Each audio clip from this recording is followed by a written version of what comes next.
entra a Mateo primero, rápidamente va a encontrar a Zacarías.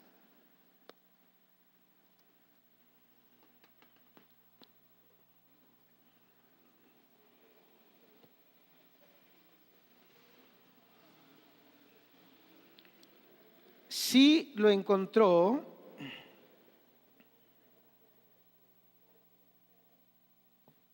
diga: yo amo al Señor. Zacarías capítulo 12. Permítame ubicarle en esta profecía, que es la última que voy a hablar en estos 5 o 4 domingos que he venido trayendo el tema de las señales antes de la venida de Jesús por su iglesia. La última señal que le quiero hablar es la señal del pueblo de Israel. La señal del pueblo de Israel. Y para ganarme su atención y compenetrarle con la palabra de Dios en esta mañana, yo quiero que usted, que ve noticieros de televisión, escucha noticieros de radio o ve noticias en la prensa o en las revistas, levante la mano lo que hacen esas 3 cosas. Noticias en radio, en televisión o en prensa. Usted notará que es extraño encontrar una semana que no haya una noticia relacionada con Israel y con su capital, Jerusalén. En CNN, en el periódico El Tiempo, la revista Semana, en Caracol, en cualquier medio de comunicación donde pasen noticias.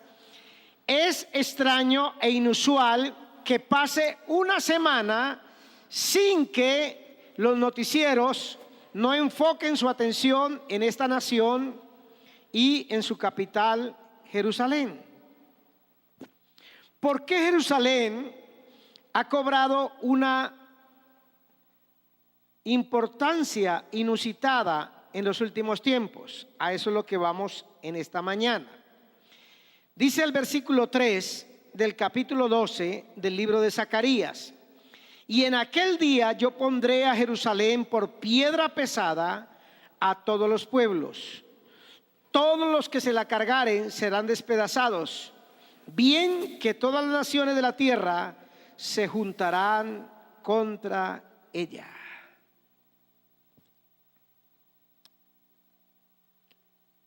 Hoy le quiero dejar el último foco de luz que el Señor determina dentro de los signos para estos tiempos que estamos viviendo. Las señales de Israel, y ya me voy a referir al texto, téngalo ahí un momentico. Las señales de Israel son las más importantes de todas. ¿Por qué?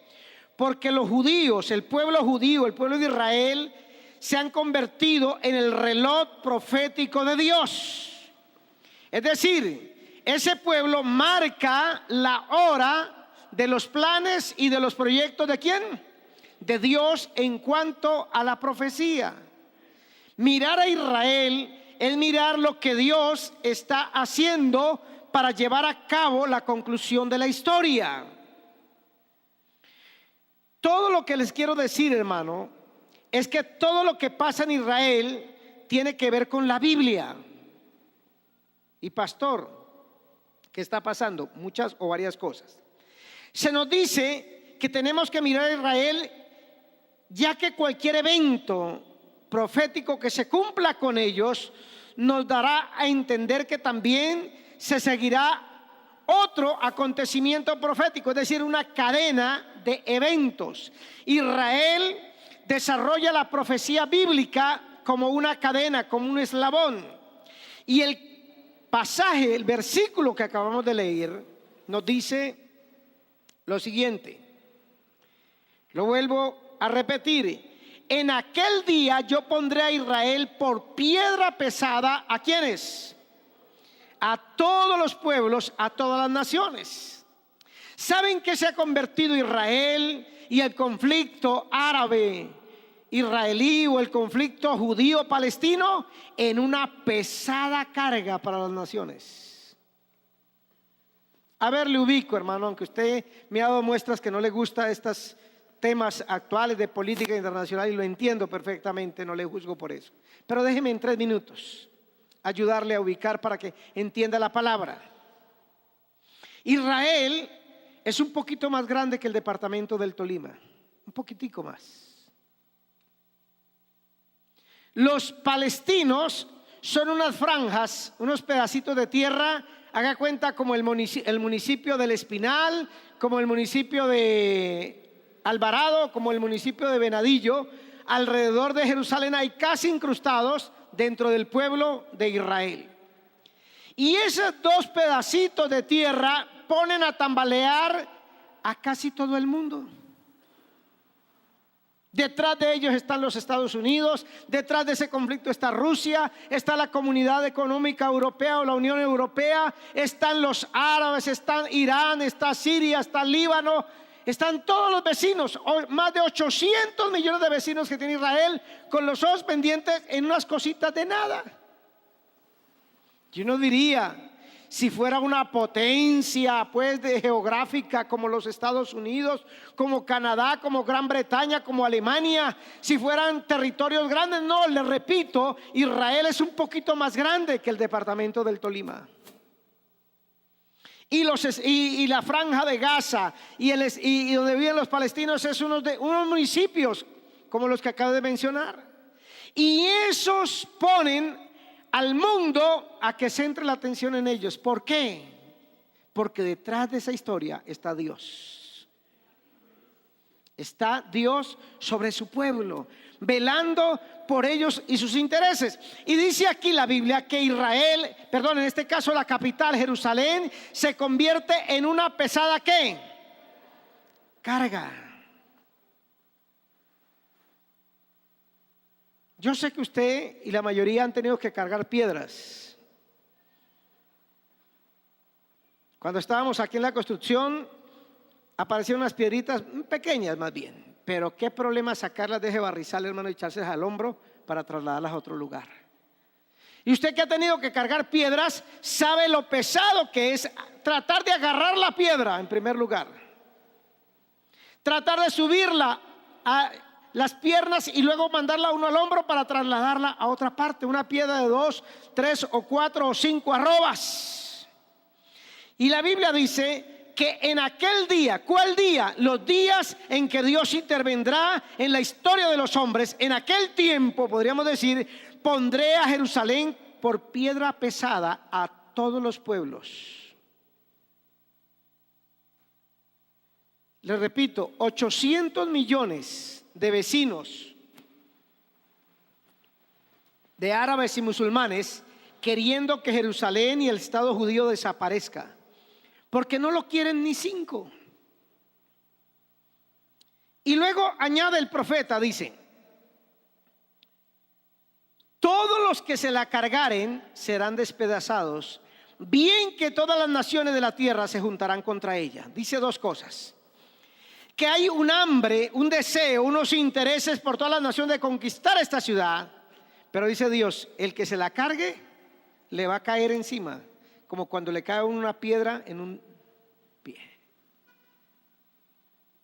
¿Y por qué ese interés de Dios? Porque es la ciudad del gran rey. Ahora, para poder entender por qué las naciones están concentrando su atención, sus intereses, sus armamentos, y ya le mencionaba hace 8 días de Rusia, que se acercó al vecino del norte de Israel, a Siria. Está en Siria Rusia en este momento con sus ejércitos. Tenemos que ir a Lucas 21-24, donde el Señor Jesucristo habló de la dispersión del pueblo judío. Lucas capítulo 21, por favor vaya conmigo. Evangelio de Lucas, capítulo 21.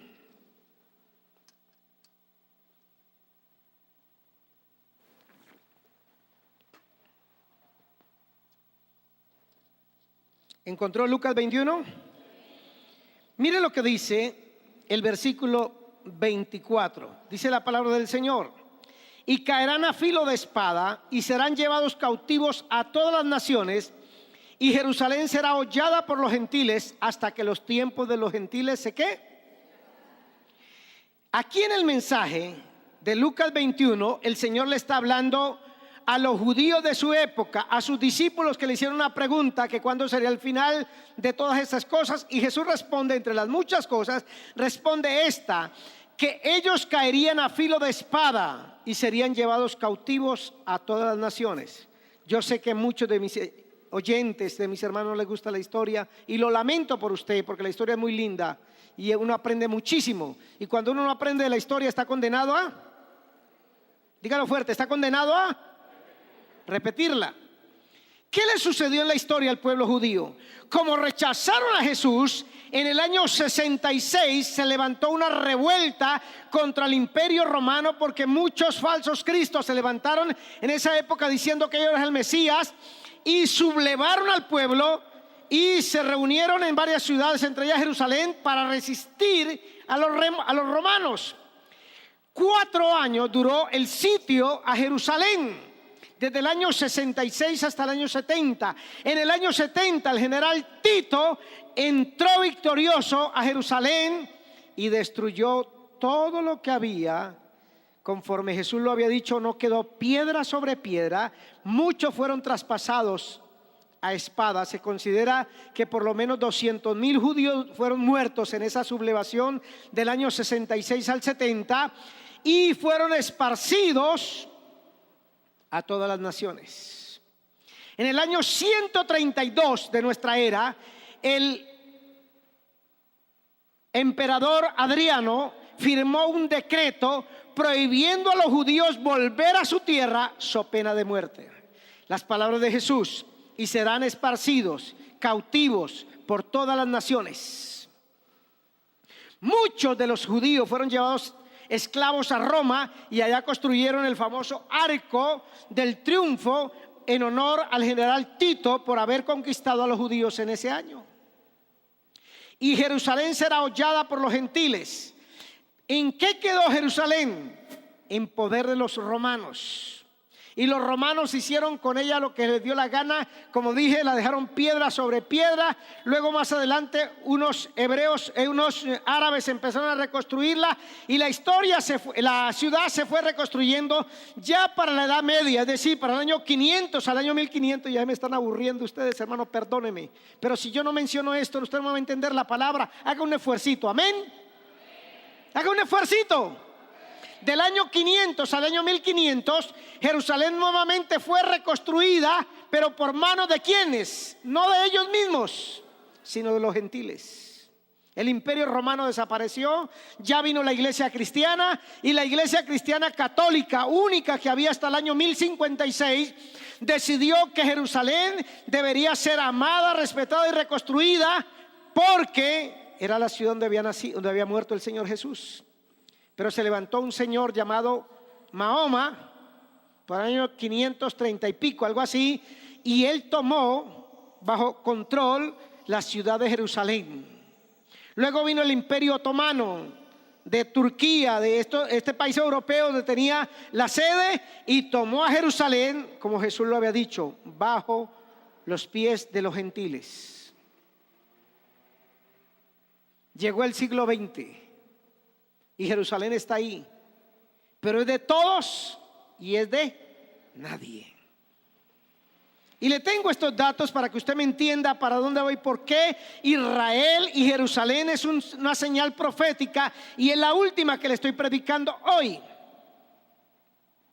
El Señor dijo que cuando esto suceda, que cuando los judíos fueran esparcidos a todas las naciones, llevados cautivos, pero también el Señor declaró que un día volverían a ocupar Jerusalén, volverían a ocupar su tierra.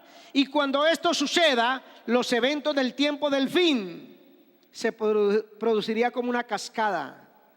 Miren lo que dice Isaías 11:11, para que usted me entienda un poquito más de lo que trato de compartirle en esta mañana. Isaías 11:11. Dice la palabra del Señor para usted y para mí de esta manera: asimismo acontecerá en aquel tiempo que Jehová alzará otra vez su mano para recobrar el remanente de su pueblo que aún quede en Asiria, Egipto, Patros, Etiopía, Elán, Sinar y Amad, es decir, en todas las regiones de aquel tiempo habitadas y en las costas del mar, es decir, en lo más lejano del mundo. Versículo 12. Y levantará pendón, dice la palabra, y levantará pendón a las naciones y juntará a los desterrados de Israel y reunirá a los esparcidos de Judá de los 4 confines de la tierra. ¿Qué pasó, hermanos?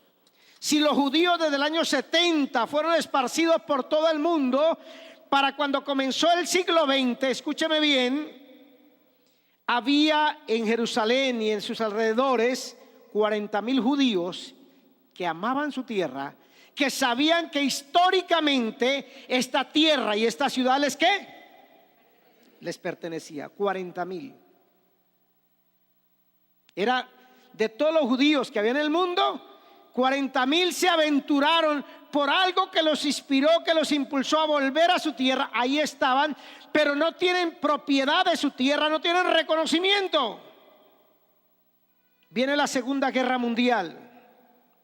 Y cuando termina la Segunda Guerra Mundial, de la cual usted ha oído mencionar que en estos días se celebran los 70 años de la culminación, hay 800,000 judíos en Jerusalén y en ese pedacito de tierra, hermanos. ¿Sabe cuántos judíos hay hoy en día en Palestina o en Israel o en Jerusalén y sus alrededores? Hay cerca de 6 millones que de todas partes del mundo han llegado. Por ahí en el año 80 y pico descubrieron que habían judíos negros en Etiopía.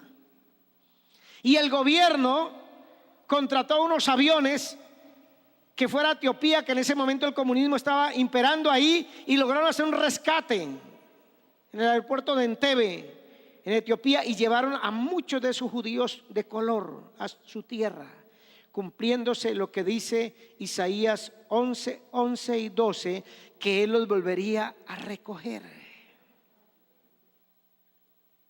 Hoy hay tantos judíos en Israel como los que Hitler mató en el Holocausto. ¿Cuántos asesinó en el Holocausto? 6 millones de judíos.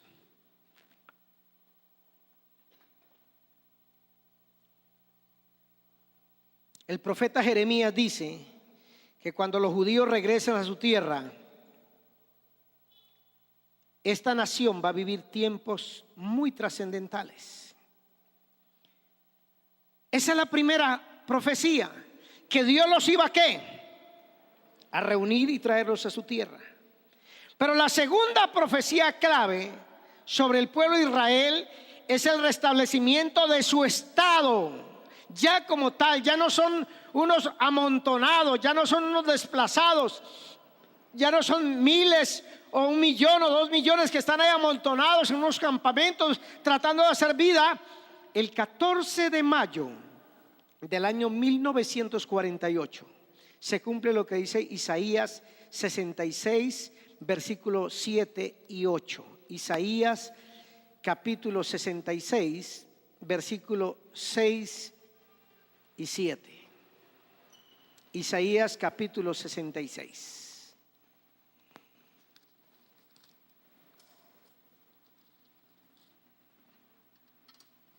Dice la palabra del Señor: antes que estuviese de parto, dio a luz. Eso se llama un parto ¿qué? Prematuro. Antes que le viniesen los dolores, dio a luz hijo. Y la pregunta retórica del profeta: ¿quién oyó semejante cosa? ¿Quién vio tal cosa? ¿Concebirá la tierra en un día? ¿Nacerá una nación de una vez? Pues en cuanto Sión estuvo de parto, dio a luz sus hijos. 14 de mayo en un solo día, las Naciones Unidas declararon el Estado de Israel, dándoles un perímetro, dándoles un territorio, ya no como arrimado, sino como su tierra propia, como cuando usted, como oró la pastora en esta mañana, se cansa de pagar arriendo y por fin tiene el apartamento que tanto ha orado, que tanto ha querido, y llega a él y dice: ahora esto es. Eso dijeron los judíos en nuestra tierra, pero no les entregaron Jerusalén, porque los árabes había que hacerle concesiones. Le damos la tierra pero no la capital, y los judíos les tocó recibir la tierra y nombrar una capital que se llamaba, hasta el 82 creo que fue, Tel Aviv. Esa era la capital del Estado de Israel. 14 de mayo de 1948 nació en un día una ¿qué? Nación. La tercera profecía. El 7 de junio de 1967, durante una guerra que se denominó la Guerra de los 6 días y que está profetizada en Zacarías 8:4 al 8, viene la reocupación por parte de los judíos de esa ciudad llamada Jerusalén, que las Naciones Unidas no le había entregado. ¿Qué pasó en esa guerra? El día más solemne de la religión judía es el día de Yom Kippur. ¿Qué es eso, pastor? Es una fiesta donde ellos, más o menos por los mediados de año, confiesan sus pecados a Dios. Es día de arrepentimiento, de confusión. Nadie hace nada, todos entran en ayuno, en reconocimiento, porque ese día es día de confesión de pecados y de perdón de pecados. Ellos están en ese día tan sagrado, y los árabes, viendo la oportunidad que ellos no se van a defender porque están en culto, los atacan y se organizan como 14 naciones para invadir a los judíos y sacarlos, porque ellos jamás han estado de acuerdo con la resolución del 14 de mayo del 48. Pero ¿qué hizo Dios, hermanos? Los despertó a los judíos en medio de su día de culto, de consagración, e hizo que contraatacaran a sus enemigos, y un buen grupo de naciones y sus ejércitos fueron avergonzados en esos 6 días de guerra. Y dicen los periodistas que cubrieron esto, que enjambres de abejas atacaron aviones enemigos, se le entraban a la cabina de los pilotos de guerra y los picaban y los hacían huir de los aviones, porque cuando Dios pelea por su pueblo, hasta las abejas le prestan. Por eso de ahí fue donde sacó Juan Luis Guerra su canción. El que la entendió, las avispas. Y desde esa fecha, hermanos, Israel toma posesión de Jerusalén. Luego, en otro escaramuza que hubo en el 82, cambió la capital de Tel Aviv a Jerusalén hasta el día de hoy. Ya es una nación con su capital, Jerusalén. ¿Qué le falta? Le falta el famoso templo, del cual Jesús entró y salió por muchas veces de ese lugar. Les falta reconstruirlo. ¿Por qué no lo han podido reconstruir? Porque donde está el lugar del templo hay una mezquita de los musulmanes. Pero estos judíos son tan organizados y tan atrevidos que se considera que ya tienen armado el templo. Está en piezas, como los rompecabezas, como los jueguitos esos de, ¿cómo se llama? De fichitas, de Lego, arma todo. Ya lo tienen armado, y lo único que ellos esperan es que un día de esto esa mezquita desaparezca por un ataque terrorista, por un terremoto, y ellos colocarán ahí su templo. ¿Para dónde voy, hermanos? Le estoy diciendo que Dios se está moviendo en la historia de los hombres. A la pregunta de muchos que le hacen a usted: ¿y Dios dónde está? ¿Dios qué hace? ¿Qué hace el día lunes? ¿No le han preguntado? A mí sí. Venga, pastor, y Dios en medio de este mundo, ¿qué está haciendo? Está haciendo cosas como esas, poniendo a su pueblo en el lugar que le corresponde, haciendo que su palabra se cumpla, haciendo que delante de nuestros ojos, mire, hace 100 años que esta profecía del retorno de Israel a su tierra, de Jerusalén, de todo esto que le acabé de decir, fuera posible, todo el mundo se reía y se burlaban de la Biblia, diciendo que por eso no se podía creer en la inerrancia de la Biblia, en la seguridad de la palabra, porque decía cosas que jamás se habían cumplido o se iban a cumplir. Pero en los últimos 100 años, por no decir en los últimos 60 años, delante de nuestros ojos Dios está cumpliendo su palabra. ¿Y sabe qué le dijo a la iglesia? Y termino aquí, hermanos. Y termino mi serie deseándole a usted que usted esté como los hermanos de Tesalónica.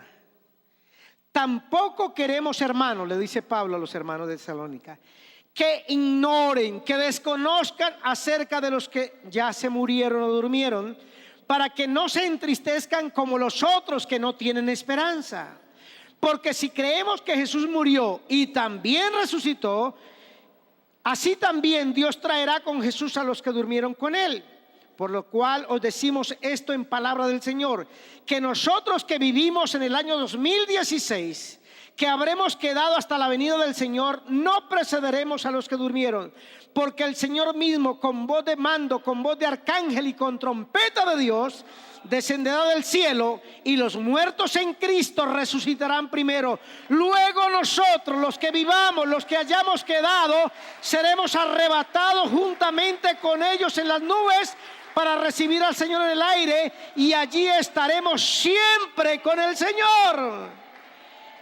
Y dice el apóstol: por tanto, alentaos los unos a los otros. Hermanos, yo sé que va a haber apagón, o puede que no haya. Yo sé que el petróleo puede recuperar su precio o no puede recuperarlo. Yo sé en estos momentos que puede haber proceso de paz firmado con la guerrilla o que no puede haberlo. De eso estoy seguro, es decir, de nada. Yo estoy seguro que los Estados Unidos se van a recuperar y van a ser potencia, o se van al piso con Donald Trump.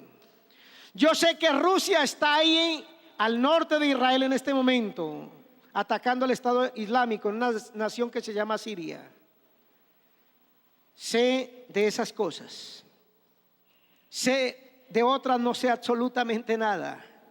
Pero lo que estoy seguro es lo que Jesús dijo: en un día de estos escucharemos. Solamente el que ha aprendido a escuchar la voz del Espíritu escuchará la voz de la trompeta que dice: sube acá. Y todos nuestros hermanos que han partido antes de nosotros, todos aquellos que ya están en un lugar preparado por Dios para todos los que duermen en él, irán a resurrección de vida. Y luego dice la palabra: y luego nosotros seremos transformados para recibir al Señor en el aire y estar con él por siempre. Aliéntese, dice, aliéntese, aliéntese, alentaos, no se asuste, porque alguna hermana me dijo: pastor, desde que usted está predicando eso he tenido que tomar pastillitas de, no sé cómo se llama, para poder dormir. No, la profecía no es para que usted compre pastillas para que pueda dormir. La profecía es para decirle: lo que el Señor prometió lo ha cumplido y lo va a cumplir. Y si Él prometió en Primera de Tesalonicenses 4:16 al 20 que volvería por nosotros y que nos llevaría, Él lo hará. Póngase sobre sus pies, por favor.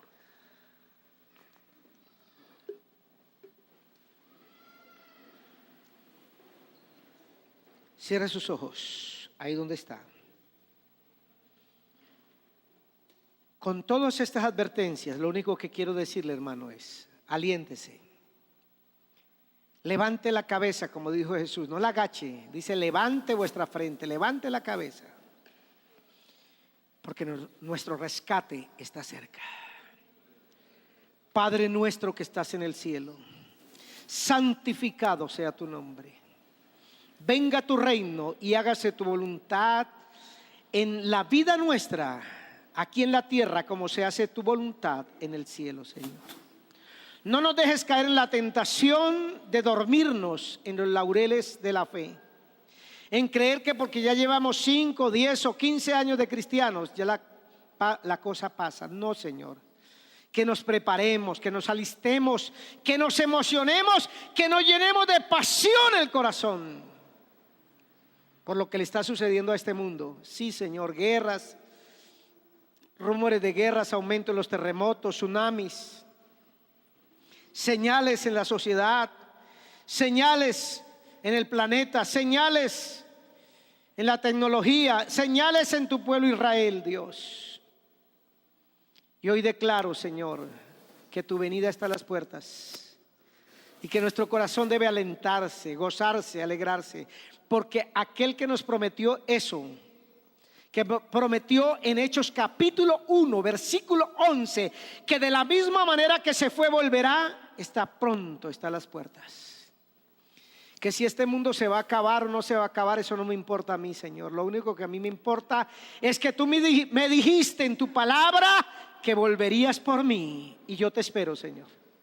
Una mañana de estas, una noche de estas, una tarde de estas, se escuchará la final trompeta, y aquellos que ya murieron en el Señor la escucharán también e irán delante de nosotros, y luego nosotros iremos detrás de ellos para recibir a nuestro Señor en el aire y darle la bienvenida como nuestro Salvador.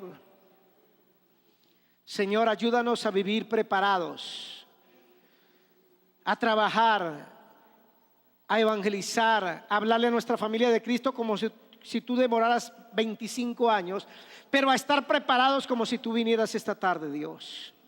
Que esta palabra le haga bien a los hermanos y a las hermanas que me han escuchado. Padre, que nuestro corazón no se llene de grosura, como dice la Biblia, de pesadez, de indiferencia, de apatía, de modorra espiritual. Todo lo contrario, que nuestro corazón se llene de gozo, de esperanza, de consagración, de compromiso contigo, Señor. Para que cuando se escuche la final trompeta que anuncia que Jesús nos recoge, yo pueda decir: aquí estoy presente, Señor. Lléveme ya, Señor, porque estoy presente y estoy latente. Padre, gracias por mis televidentes que me han escuchado en esta mañana. Bendigo a los hermanos que desde la televisión allá en su casa, por su enfermedad, por su operación, están viendo en esta mañana este canal. Y los bendigo en el nombre de Jesús. Amén.